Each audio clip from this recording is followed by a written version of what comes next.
So today we're going to talk about the other most important biochemical process which happens in living things. Unfortunately, this isn't the one we do, even though you guys are going to be studying photosynthesis just like this guy, who's going to read about photosynthesis from a biology textbook. You're going to master the art of photosynthesis, and then you're going to learn to convert carbon dioxide into oxygen, like a moss.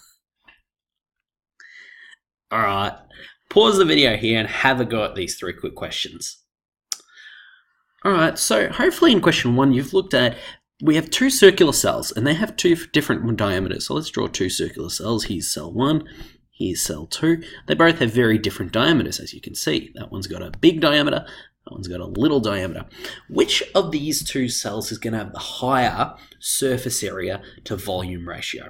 Alright, hopefully you can see that the smaller a cell is, the higher the surface area to volume ratio. Alright, and the question 2, it says, is the following cell a prokaryotic or eukaryotic cell? And we want to provide a reason for our answer. Okay. By this point in Unit 1 Biology, what you should know is that if we can see, this is an electron micrograph, we should be able to see some kind of organelles inside the cell. And there isn't actually any visible organelles, especially not membrane-bound organelles. And that would indicate this cell to be prokaryotic. Alright, later on in Unit 2 Biology, we're going to study something called binary fission, which is a type of reproduction that prokaryotic cells undergo, right? And this cell is actually undergoing binary fission, right? So that's less, you should know that by this point, but especially the part in terms of no membrane-bound organelles. Cool. Here we have active transport is an energy requiring transport mechanism. What molecule is used to provide the energy for active transport, and how is this molecule altered to provide the energy requirement? Hopefully we wrote adenosine triphosphate. I'm lazy, I'm just going to write ATP. And how do we actually get energy from this molecule? So we have the adenosine triphosphate molecule, and that's the adenosine part there. And then triphosphate just means 1, 2, 3 phosphates, okay? How do we get energy? All right, it involves a breaking of this 3rd bond there, giving us the adenosine diphosphate molecule there, all right? A boatload of energy, usable energy, all right? And we also get what we call a phosphate ion, a PI. Cool, and that's just that last one that we broke off. All right, so in the study design, we're looking at, in regards to the photosynthesis as a chemical process in which solar, energy from the sun, is energy is captured and is transformed into chemical energy by what we call fixing carbon to actually produce a carbohydrate, which we all know is glucose, and release oxygen as a byproduct. Okay, so let's first talk about this energy from the sun. Okay, so the energy of the sun is actually transported to the earth by waves of what we call radiant energy. All right, the visible light spectrum is actually captured by plants. So ironically, the lights that you actually can see out of your eyes are actually pretty much the same wavelengths that plants can actually absorb for usable energy to actually form glucose.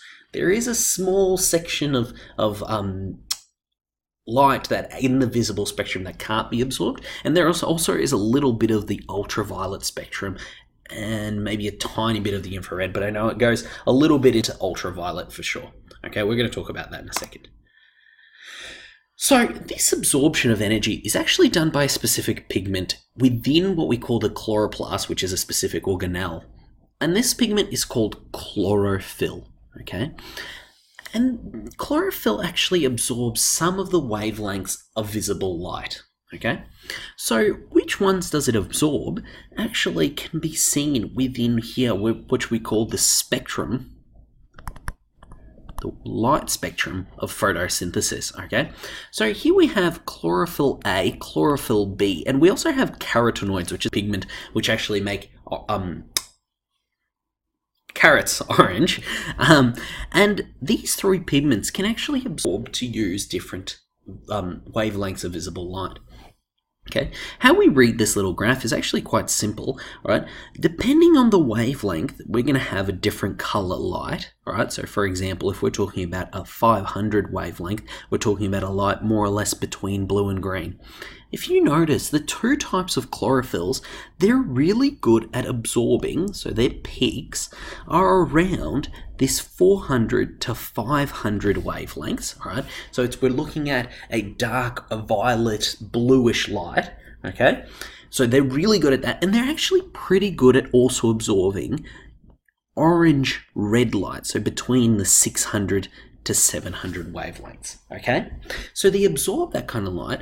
Green light, on the other hand, which is right in the middle between 500 and 600, plants are horrible at absorbing, right? They actually reflect back this green light, and that's the reason we see plants as green, okay? Carotenoids, on the other hand, they also reflect green light, but they also reflect this orange-yellow light, and they reflect pretty much all of that orange-yellow light. And so because of that, that's why we see oranges. Gosh, I keep saying oranges. Carrots as orange. All right? So what you have to know is plants absorb blue and reflect green light, because that's the absorbing is going to give them that energy for photosynthesis.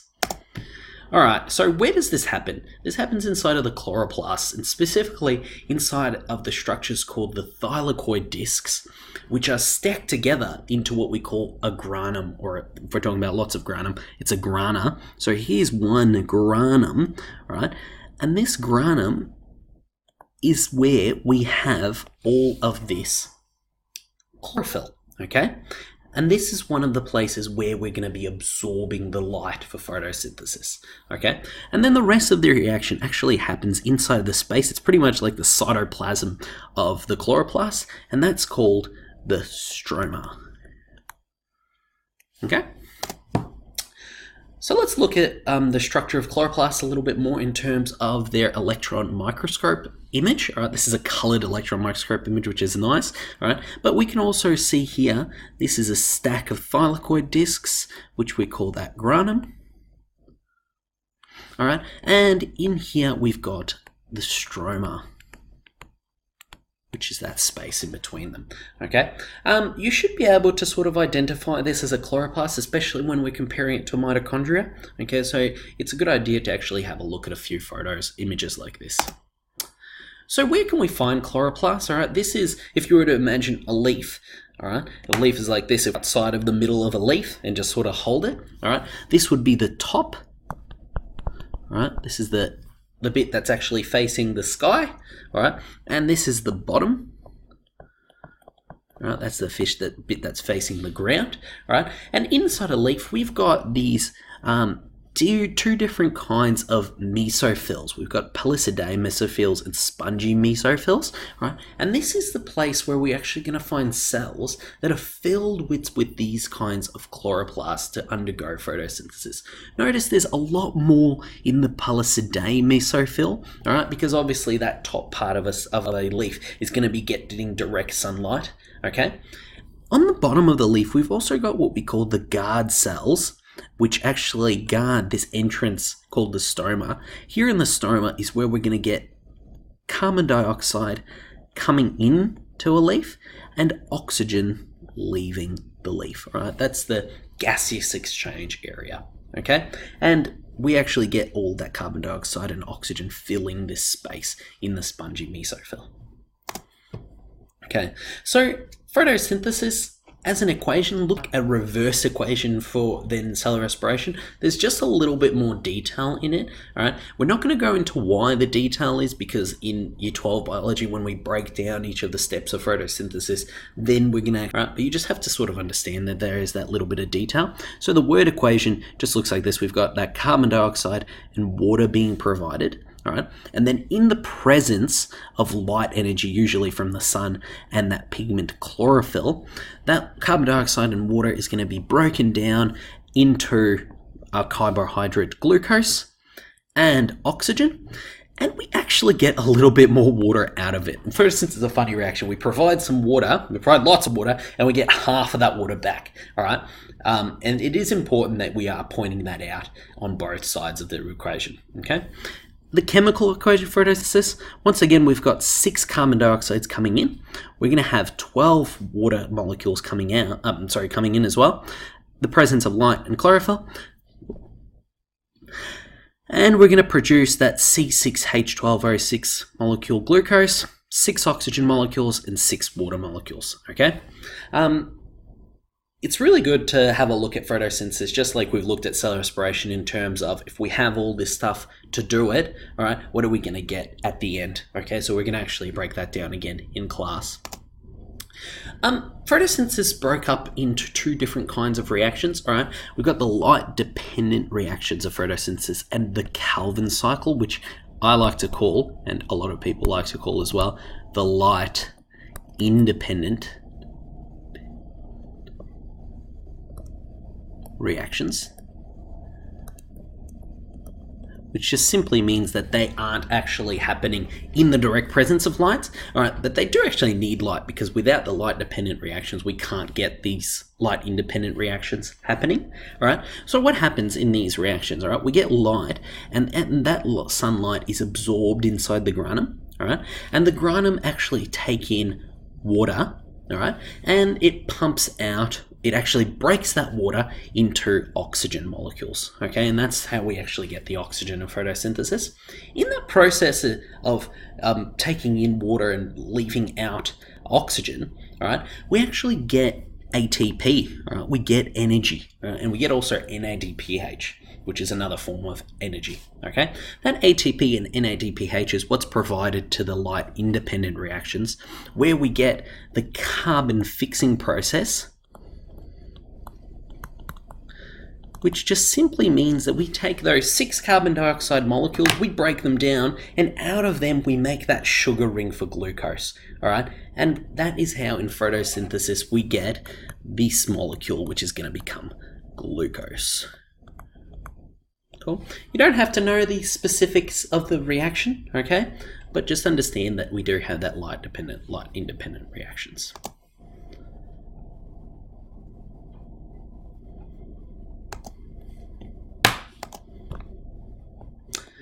Alright, so there's a few factors that can actually affect the rate that photosynthesis happens. The first factor is the levels of carbon dioxide, okay? And this is actually quite simple. If we have no carbon dioxide available, photosynthesis isn't going to happen.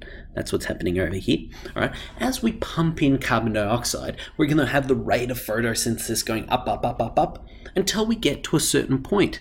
Because here at this certain point, we have what's called a limiting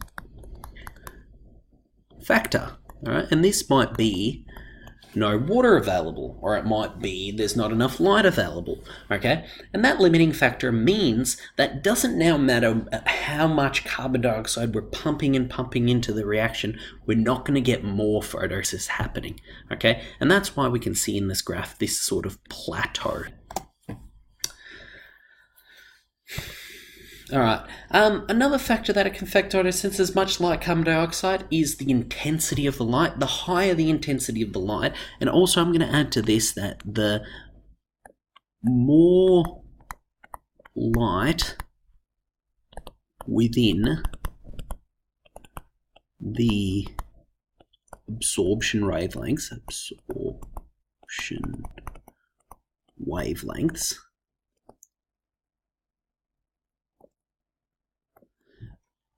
that means that the rate of the photosynthesis is actually going to go up, right? There's more light available to actually undergo the process of photosynthesis, all right? So this is pretty much the plant's in the dark, all right? And then it's going to go up, up, up, up, up, up, up, until it once again gets to that limiting factor. So maybe carbon dioxide isn't available or water isn't available, and we're not going to get photosynthesis increasing anymore, okay?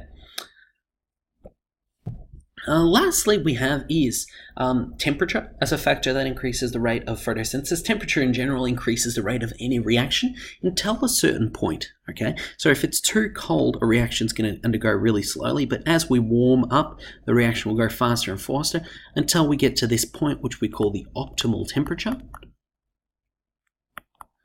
Right? And then after the optimal temperature, the reaction is actually going to go down, and often it goes down quite quickly. And the reason for this is because the different proteins that make the reaction actually happen break down, all right? They denature, okay?